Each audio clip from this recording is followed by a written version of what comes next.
이번 영상을 통해서는 유가증권의 처분에 대해서 학습하고 유가증권 마무리하도록 하겠습니다.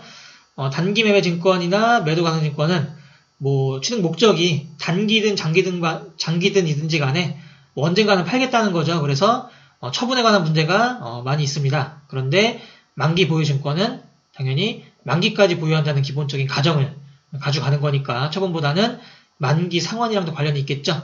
그래서 처분과 관련된 문제는 없다고 여러분들은 생각을 하고, 우리는 유가증권의 처분에서는 단기 매매 증권과 매도 가능 증권의 처분에 대해서만 학습해 보도록 하겠습니다. 자, 단기 매매 증권이든 매도 가능 증권이든 처분할 때 처분하는 금액이 꼭 장부 금액은 아니겠죠.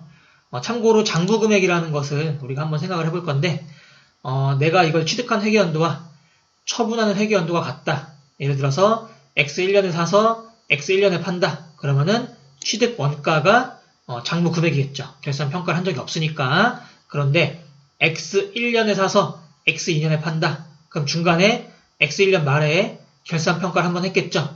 그럼 장부 금액은 취득 원가에서 평가한 공정가치로 바뀌어 있겠죠. 그래서 여러분들이 장부 금액을 생각할 때는 취득 원가일지 아니면은 전기 결산일에 평가한 공정가치일지 그때그때 문제를 보면서 생각을 하셔야 됩니다. 아시겠죠? 자, 다시 이어서 단기 매매 증권과 매도 가능 증권을 처분할 때 장부 금액보다 처분 금액이 크다. 그럼 당연히 단기 매매 증권 처분 이익이 되겠죠. 그 반대의 경우에는 당연히 처분 손실이 되겠죠. 매도 가능 증권도 마찬가지겠죠. 자, 그런데 처분에서 이익이나 손실을 보는 거는 이건 나한테 실현된 걸까요? 미실현된 걸까요?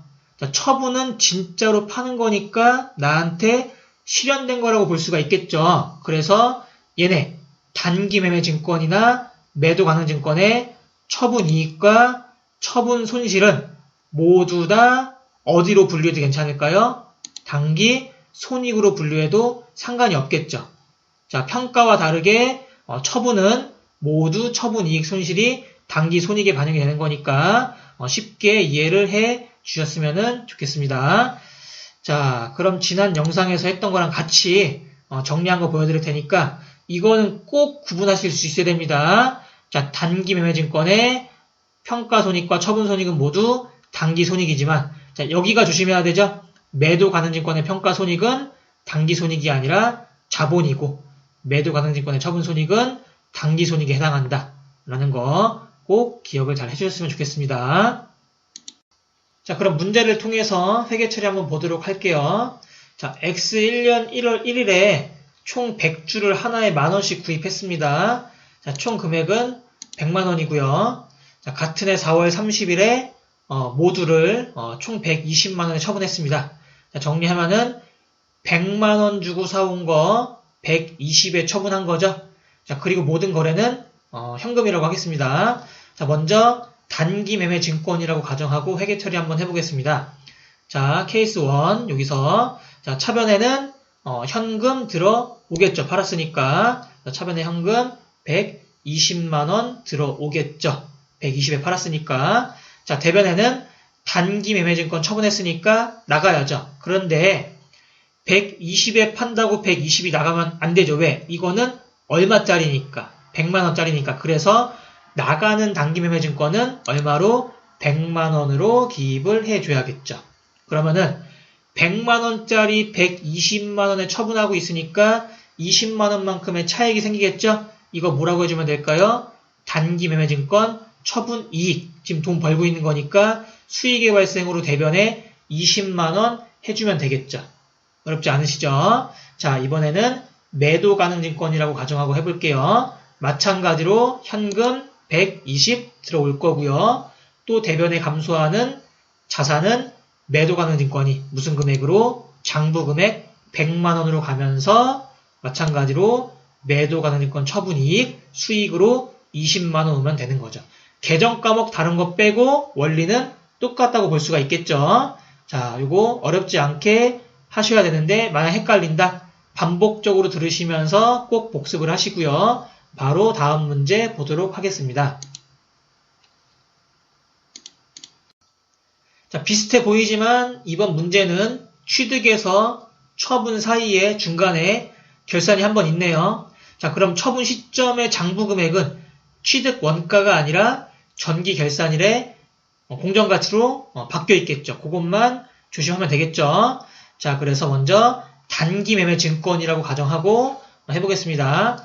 자, 처변에는 마찬가지로 현금 들어오는데 얼마로 들어와야죠? 내가 처분하는 금액 150만 원으로 들어와야겠죠. 그리고 대변에는 장부 금액으로 단기 매매 증권이 빠져야겠죠. 그런데 장부 금액은 100만 원이 아니라 얼마로 바뀌어 있는 거예요? 120으로 바뀌어 있는 거죠. 그래서 이번에는 120만 원짜리 150만 원에 처분하고 있으니까 얼만큼? 30만 원만큼 처분 이익이 수익으로 발생하면 되겠죠.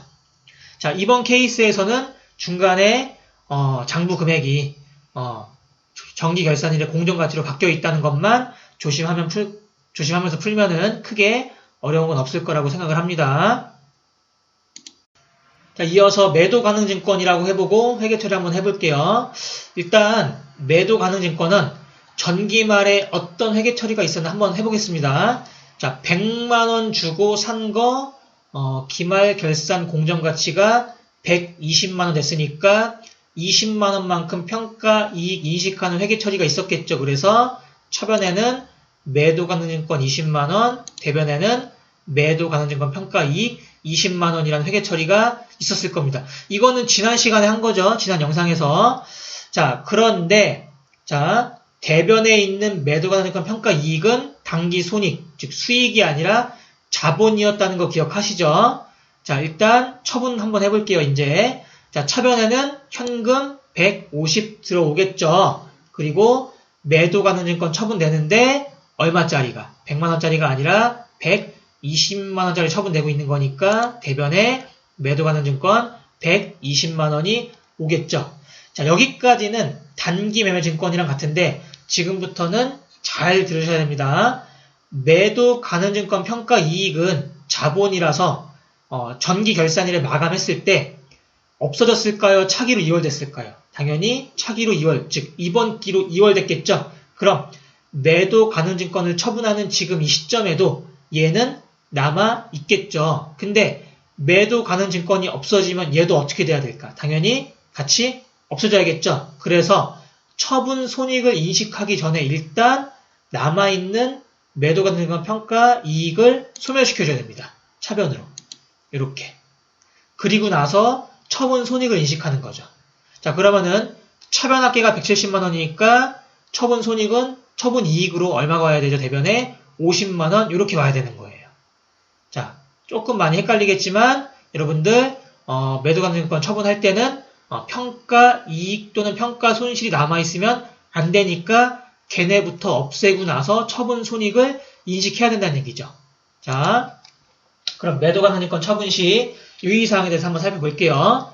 자, 처분 손익을 인식하기 전 무엇의 잔액을 확인해라. 무엇이 어떤 글자가 와야 되죠? 평가 손익이 와야겠죠. 그래서 평가 손익의 잔액을 없애주고 나서 처분 손익을 인식해야 된다는 거죠. 아실까요?